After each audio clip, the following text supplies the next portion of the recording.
আসসালামু আলাইকুম বন্ধুরা, আশা করি সবাই ভালো আছেন। আল্লাহর রহমতে আমরাও ভালো আছি। আজকে আবার চলে এসেছি আপনাদের মাঝে অন্য একটি ব্লগ নিয়ে। তো আজকে সকালবেলা ঘুম থেকে উঠে কাজকর্ম সব সেরে চলে এসেছি খাবার-দাবার খেতে। তো ভাত ছিল কিছু রাতের। তো আপনাদের ভাইয়া বলছিল সেই ভাত লবণ, আ কাঁচামরিচ, পেঁয়াজ দিয়ে মাখাও খাই। অনেকদিন খাইনি রোজা রেখে। কিছুই সেভাবে খাওয়া হয়নি। শুধু সন্ধ্যাবেলা ইফতারি, তাও হালকা পাতলা ও সেভাবে খেতে ভালো লাগে না। খিচুড়ি-টিচুড়ি এসবই খাওয়া হয়েছে। তো আজকে ভাত মাখাও খাই, অনেকদিন খাওয়া হয়নি। তার জন্যই ভাত মাখিয়ে নিয়েছি। নিয়ে চলে এসেছি খাবো বলে। তো এই তো আমরা একসাথে মাখিয়ে এক বাটিতেই বসে খাচ্ছি। তো বিশেষ করে কোনো কিছু মাখিয়ে খেলে একসাথেই খাই, এভাবে ভালো লাগে। আ একটা কথা বললে বিশ্বাস করবেন না বন্ধুরা, ১২ বছর যাবৎ আমরা একসাথে আছি আল্লাহর রহমতে।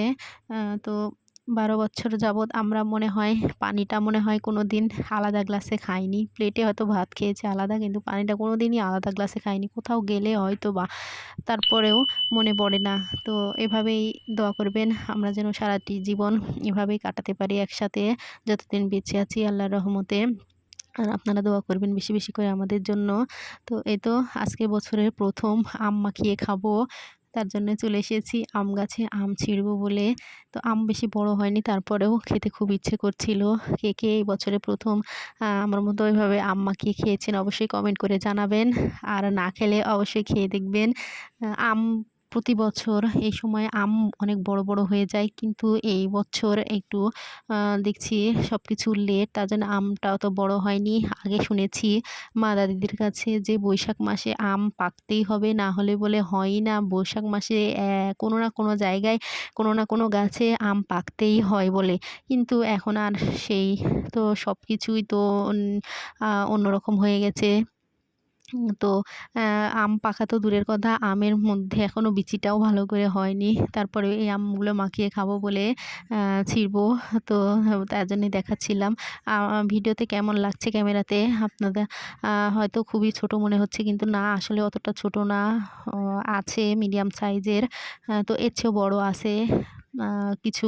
সেগুলো আর ছিঁড়বো না। এগুলোই কিছু, কিছু বেছে, বেছে ছিঁড়ে নিয়ে তো এখন চলে যাবো আমাদের বিলে, বাড়ির দিকে। সেরকম বিদ্যুৎ থাকছে না, শুধু চলে যাচ্ছে বিদ্যুৎ আর আসছে। তার জন্যে বিলে একটা পুকুর পাড় আছে।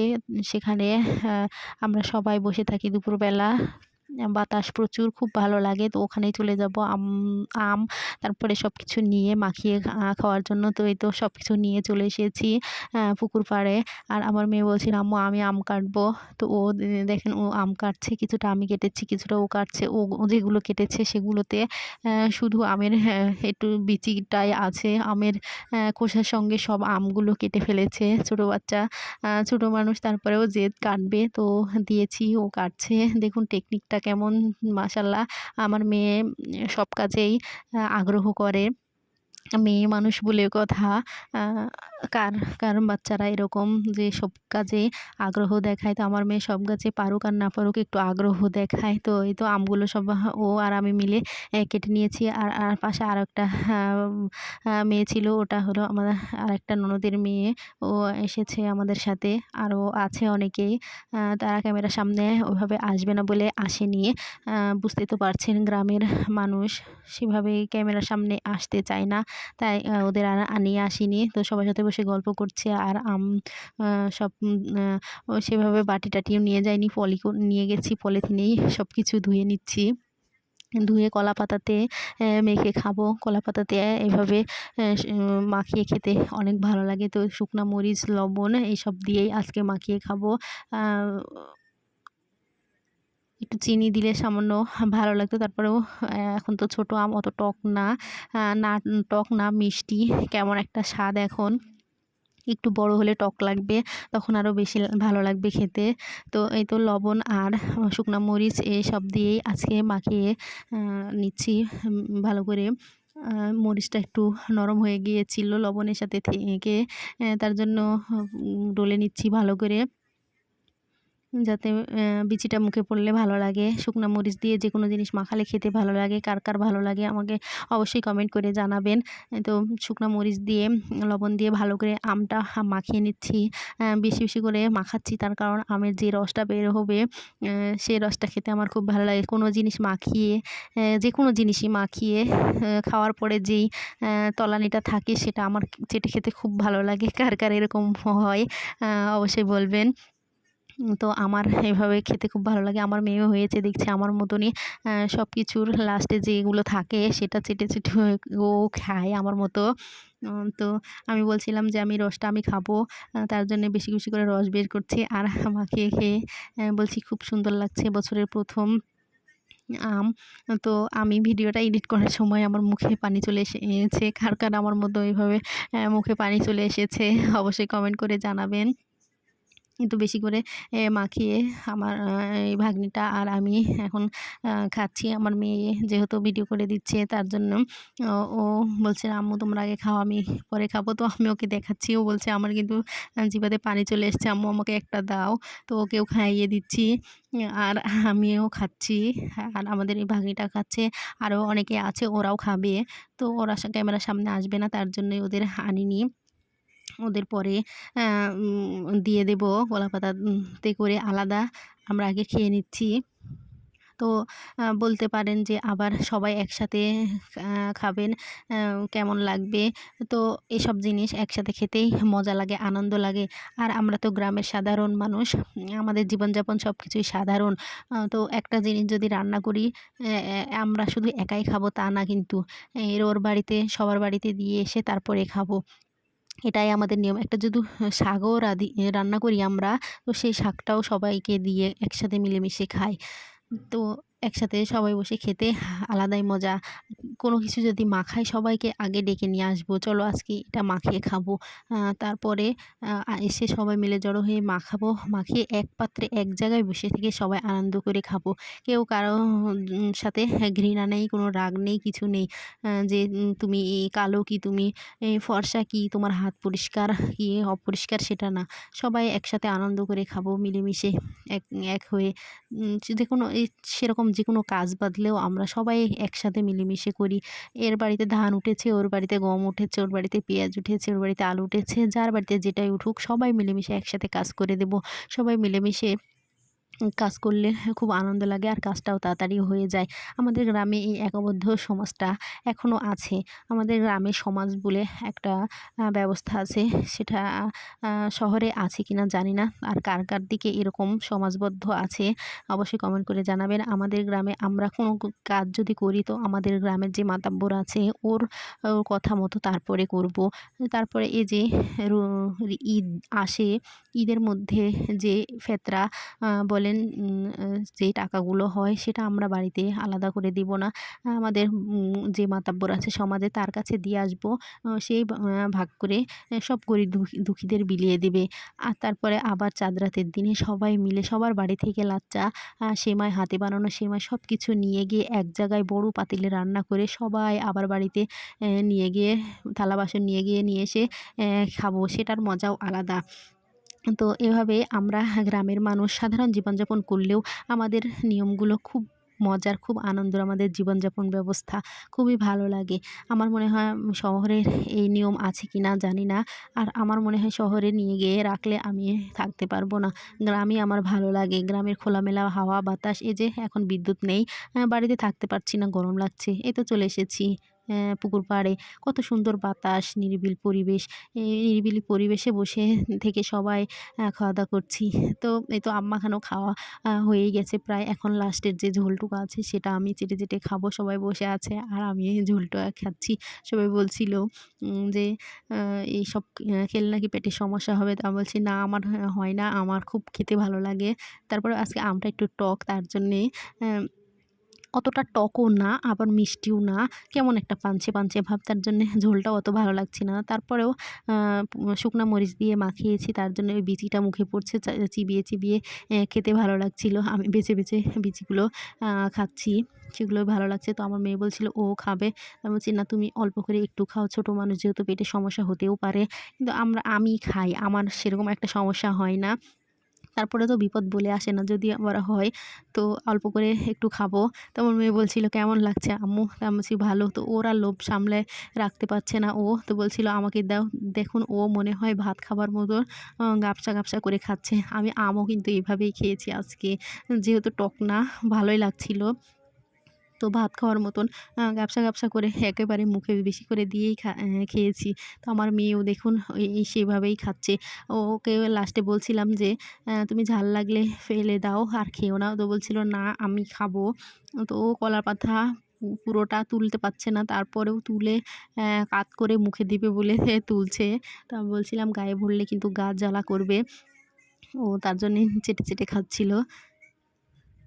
ওই যে দেখুন খাওয়া হয়ে গেছে। আমি বলছি, "আর খেও না, পেটের সমস্যা হবে।"